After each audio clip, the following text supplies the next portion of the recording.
जय माँ दुर्गा आदिशक्ति की जय। जय महाकाल, जय जय महाकाल। आप सभी जिज्ञासु महानुभावों को ज्योतिषाचार्य रानी शर्मा का नमस्कार। आप सभी को जन्माष्टमी की बहुत बहुत शुभकामनाएं। आज हम बात करने वाले हैं मोरपंख के बारे में। मोरपंख को श्याम सुंदर मोर मुकुटधारी कृष्ण भगवान ने भी अपने सर पर, अपने मस्तक पर स्थान दिया।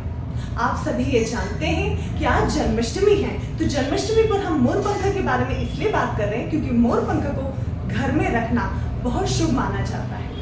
अगर हम घर में मोरपंख रखते हैं तो आपको कम से कम 2 मोरपंख जरूर रखना है। अगर आपके घर में कोई वास्तु दोष है तो आप मुख्य द्वार पर मोरपंख लगा सकते हैं। गणेश जी की प्रतिमा के साथ अगर आप मोरपंख लगाते हैं तो आपके घर के वास्तु दोष का निवारण होता है।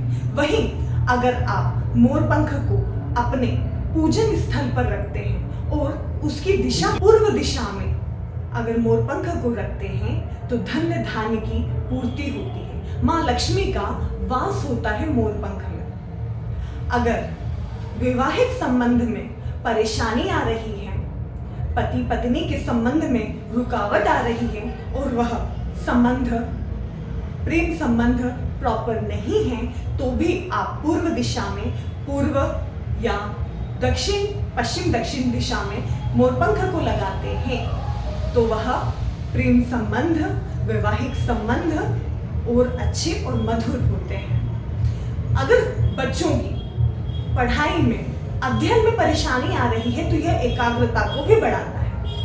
नवजात शिशु, छोटे बच्चों को नजर बहुत जल्दी लगती है, इसीलिए आपको पता होगा कि माँ यशोदा ने कृष्ण भगवान को हमेशा मोरपंख लगाया है मस्तक पर। इसीलिए नवजात शिशु की नजर उतारने में भी मोरपंख का उपयोग होता है। अगर आपके कारोबार में परेशानी आ रही है, आपका कारोबार, आपका बिजनेस, आपकी जॉब में परेशानी आ रही है तो आप मोरपंख को अपनी कार्यस्थल पर उत्तर दिशा में लगाते हैं, या सबसे अच्छी दिशा होती है वो पूर्व दिशा होती है और वह भी ईशान को।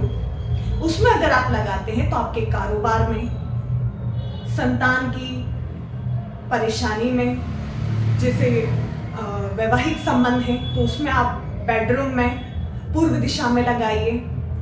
संतान की अध्ययन अर्थ में परेशानी आ रही है तो आप पूर्व या उत्तर दिशा में लगाइए। तपस्या करके बहुत शक्तिशाली हो गया था, जो कि देवताओं को बहुत परेशान करने लगा था, उसका वध करने के लिए नवग्रह ने मोर को अपनी शक्ति दी और उस असुर का वध हुआ। इसीलिए हर देवी देवता मोरपंख का बहुत ज्यादा स्थान रखते हैं। आज बस इतना ही, फिर मिलेंगे।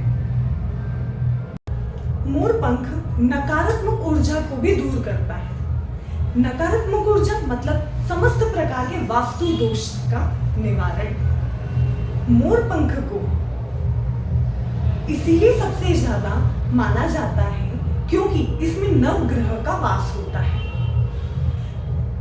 अगर हम बात करें प्राचीन समय में या सनातन धर्म की जो बात है, उसमें मोरपंख का महत्वपूर्ण स्थान है।